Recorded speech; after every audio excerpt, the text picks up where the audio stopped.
டாக்டரோட மையம் டாக்டர் ஆகலாம், ஒரு டீச்சரோட மையம் டீச்சர் ஆகலாம். ஆனா எக்காரணத்தை கொண்டு துப்புரவு பணியாளரோட மையம் வந்து துப்புரவு பணியை செய்யக்கூடாது.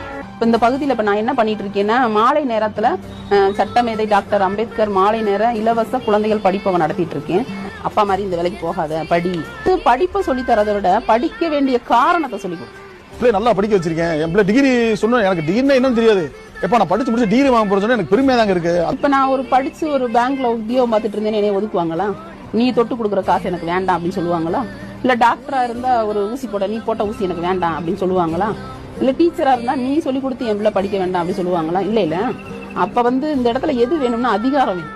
வேலைன்னா சும்மா வேலை கிடையாது, கண்டிப்பா அரசு வேலைக்கு போகணும் அப்படின்னு தான் அந்த பிள்ளைங்கிட்ட சொல்லிட்டு இருக்கோம். நாங்க ஒரு அரசு அதிகாரத்துல இருக்கும்போது ஒரு ஐஏஎஸ்ஏ வச்சுக்குவோம், சும்மா ஒரு பேச்சுக்கு ஐஏஎஸ் அதிகாரியா இருக்காங்க, உன்னோட கிரீன் சிக்னேச்சர் எனக்கு வேண்டாம் அப்படின்னு சொல்ல முடியாதுல்ல.